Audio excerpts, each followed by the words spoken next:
Dios reside en todos los corazones, pero solo has de intimar con gente buena. Sri Ramakrishna Paramahansa. Uno de los pilares del Bhagavad Gita, sobre todo del Bhakti Yoga, es el concepto de que Dios mora en el corazón de todos los seres. Y así nos lo dice el verso 11 del capítulo 10. Y Krishna dice, por mi compasión hacia ellos, yo, que resido en sus corazones, destruyo la oscuridad, nacida de la ignorancia, con la radiante luz del conocimiento. Por tanto, si Dios reside en el corazón de todos, en tu corazón, en mi corazón, deberíamos tratar de la misma forma al santo que al pecador. Pero, ¿hay que seguir este principio de forma tajante? Veamos la opinión de Ramakrishna al respecto. Dios mora en todos los seres, pero solo has de intimar con gente buena.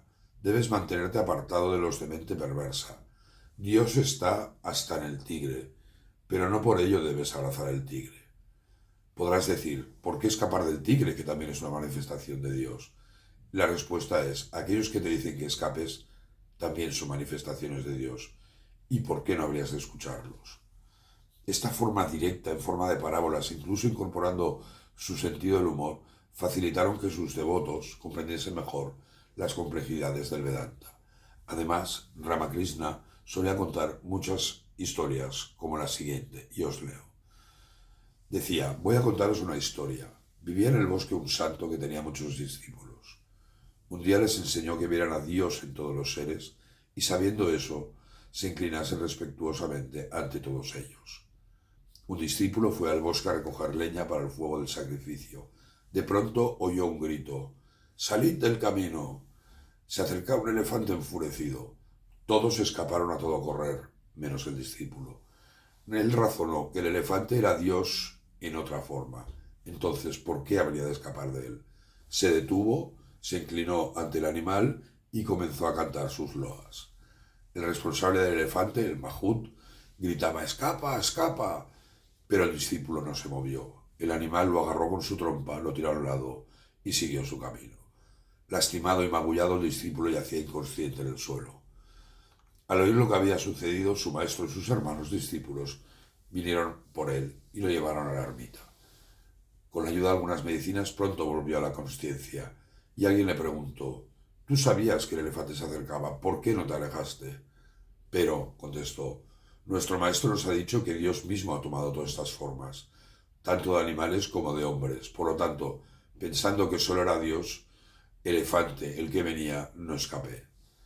A esto el maestro replicó, «Sí, hijo mío, es verdad que era el dios elefante el que se estaba acercando, pero el dios Mahut, el del responsable del elefante, te prohibió quedarte allí.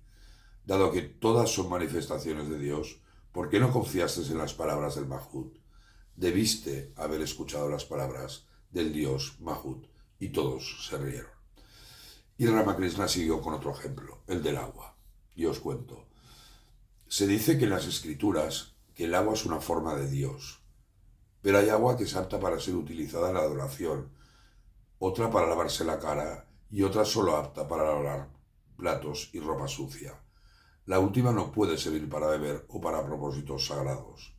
De la misma manera, sin duda alguna, Dios mora en el corazón de todo, santo y pecaminoso, justo e injusto. Pero el hombre no debe tener tratos con los malos, los perversos, los impuros. No debe intimar con ellos. Con algunos puede intercambiar palabras, pero con otros ni siquiera eso. Debe mantenerse apartado de tal clase de gente.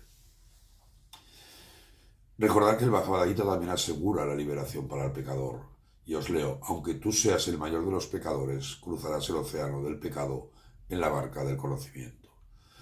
Y así habla de gente, el Krishna habla de gente con la que no hay que juntarse. En los versos 8 y 9 del capítulo 16 dice, sin verdad, sin fundamento, sin Dios, es el universo, dicen, nacido de la unión de los sexos, impulsada por nada más que el deseo. Manteniendo este punto de vista, estas almas depravadas, de débil comprensión y crueles actos, vienen como los enemigos del mundo para destruirlo. Todos los padres y abuelos han dado durante generaciones el mismo consejo a sus hijos y nietos. No te juntes con malas personas. Y creo que esa es la lección que debemos aprender. Dios mora en el corazón de todos, es cierto, pero es mejor juntarse y oír a los buenos que a los pecadores. Y demasiadas veces el buscador cae en este error. ¿Te ha pasado alguna vez? Jai Ramakrishna, muchas gracias. Namaste.